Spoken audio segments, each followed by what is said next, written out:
Imagine plantar uma semente, cuidar da terra, ver a planta crescer, colher o alimento e, no final, perceber uma coisa estranha. As sementes produzidas por aquela planta não servem para plantar de novo. Elas existem, estão ali dentro do fruto, dentro da espiga, dentro da colheita. Mas, quando voltam para a terra, não germinam, não continuam o ciclo, não geram uma nova planta. A agricultura, que durante milhares de anos funcionou como um pacto entre o agricultor e a natureza, passa a depender de uma nova etapa obrigatória: comprar sementes de novo.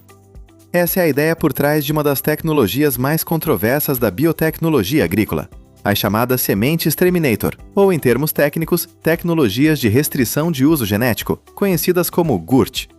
O nome já parece coisa de ficção científica. Sementes Terminator, sementes suicidas. Sementes que produzem uma planta útil, mas bloqueiam a geração seguinte. E o motivo de tanta polêmica é simples. Se uma semente não pode ser reutilizada, o agricultor pede uma prática ancestral.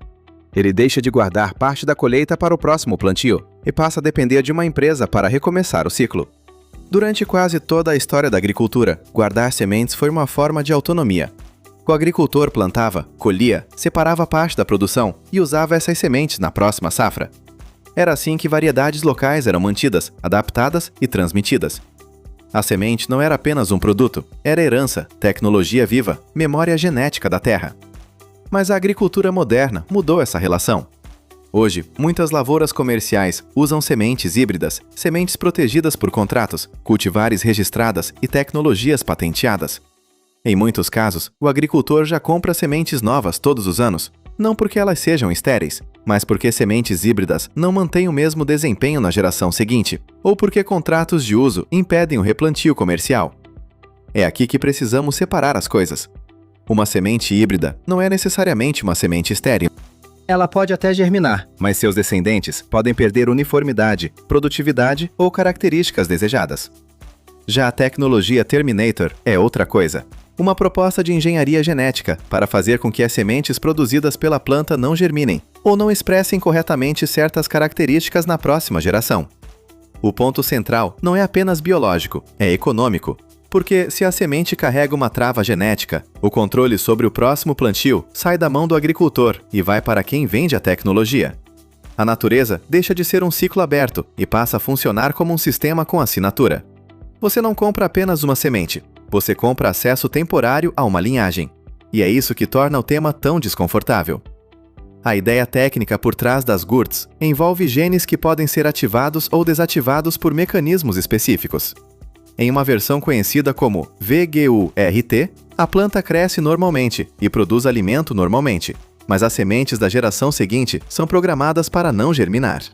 Em outra versão, chamada TGURT, a semente até pode germinar, mas uma característica desejada, como resistência ou produtividade, só funciona se for ativada por um estímulo específico, muitas vezes controlado pela empresa. Parece um detalhe de laboratório, mas a implicação é gigantesca. Pela primeira vez, seria possível colocar dentro da própria semente uma espécie de contrato biológico. Não apenas um contrato assinado em papel, mas uma limitação embutida no código da planta. A planta deixa de ser apenas organismo, ela vira plataforma. Agora pense no impacto disso para pequenos agricultores. Em regiões onde guardar sementes ainda é parte essencial da sobrevivência, uma tecnologia desse tipo poderia aumentar dependência, custo e vulnerabilidade. Se o agricultor precisa comprar sementes a cada safra, ele também fica mais exposto ao preço, à disponibilidade, às regras de mercado e ao poder de poucas empresas. E quando poucas empresas controlam sementes, elas não controlam apenas um produto. Elas controlam o começo da cadeia alimentar. Essa é a parte mais sensível.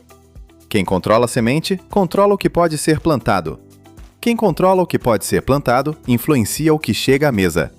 E quem controla a genética agrícola, controla uma das bases mais antigas da civilização: a capacidade humana de produzir alimento. É por isso que a tecnologia Terminator gerou tanta reação. Ambientalistas, agricultores, movimentos sociais, pesquisadores e governos passaram a enxergar nela um risco enorme para a soberania alimentar, biodiversidade e direitos dos agricultores. A crítica não era apenas "essa semente é perigosa".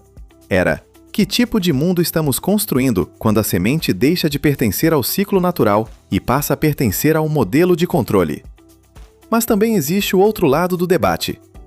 Defensores de tecnologias de restrição argumentam que elas poderiam proteger investimentos em pesquisa, evitar pirataria de sementes, impedir uso não autorizado de variedades patenteadas e até reduzir o risco de genes modificados se espalharem para plantas selvagens. Em tese, uma semente que não germina na geração seguinte poderia limitar a dispersão genética fora do campo cultivado. Ou seja, a mesma tecnologia pode ser apresentada de duas formas completamente diferentes. Para uma empresa, pode ser proteção de propriedade intelectual. Para um agricultor, pode ser perda de autonomia. Para um regulador, pode ser ferramenta de contenção genética. Para um movimento social, pode ser privatização da vida. E talvez essa seja a parte mais fascinante. A biotecnologia não é apenas ciência, ela é poder. A pergunta não é só, isso funciona? A pergunta é, quem se beneficia se isso funcionar? É importante dizer uma coisa com cuidado.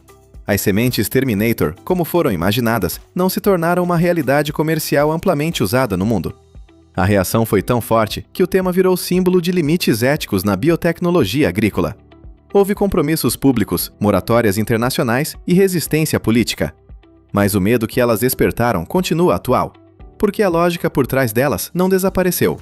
O controle sobre sementes segue sendo uma das disputas mais importantes da agricultura moderna.